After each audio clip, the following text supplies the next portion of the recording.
Operation Phoenix.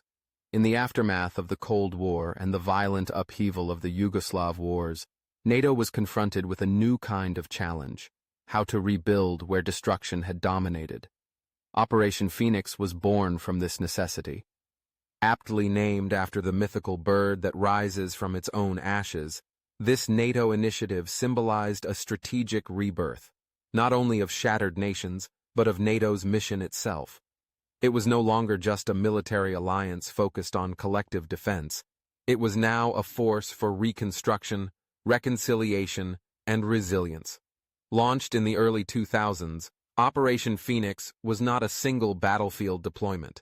It was a multi-layered post-conflict stabilization mission designed to support the political, institutional, and civil reconstruction of southeastern Europe, particularly Bosnia, Kosovo, and Macedonia.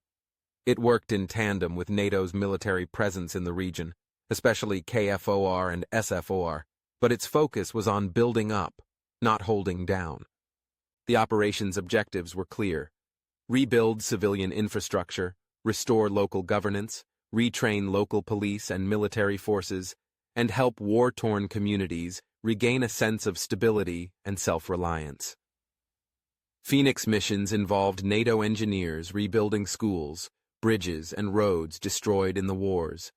They included legal advisors helping draft new constitutions and defense frameworks.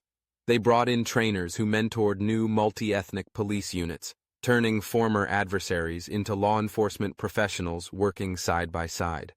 Crucially, Operation Phoenix integrated military and civilian efforts. It linked NATO troops on the ground with United Nations agencies, the European Union, and NGOs working to deliver aid, resettle refugees, and support democratic elections. NATO officers often doubled as liaisons with local leaders, helping communities navigate the slow and painful path from trauma to recovery. One of the mission's lesser-known but most critical components was psychological and social stabilization. Operation Phoenix supported programs aimed at healing divided communities, encouraging interethnic dialogue, promoting education, and working with youth to build a shared future. NATO's role wasn't just security, it was trust-building. Soldiers weren't just armed protectors. They became symbols of hope, walking the streets not in combat formations, but as visible partners in peace. Operation Phoenix also helped develop and integrate modern communications and security infrastructure. It provided secure networks for governments emerging from conflict, supported cybersecurity training, and laid the groundwork for what would become future NATO partnerships with Balkan countries aspiring to join the alliance. While the mission was not marked by a single event or dramatic turning point, its success was measured in what it prevented: a return to war. Violence did not reignite. Elections were held. Schools reopened. Roads once scarred by tanks were used to carry supplies, not fear.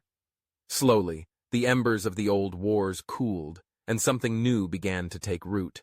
Operation Phoenix embodied the transformation of NATO from a military shield into a bridge builder. It showed that even after the worst destruction, there could be renewal. That peace, once imposed by force, could be sustained by cooperation. And that security wasn't just the absence of war. It was the presence of opportunity, dignity, and shared purpose. In the Balkans, where entire cities had been reduced to rubble, NATO proved through Operation Phoenix that it wasn't just there to end conflict, but to help something better rise from the ashes.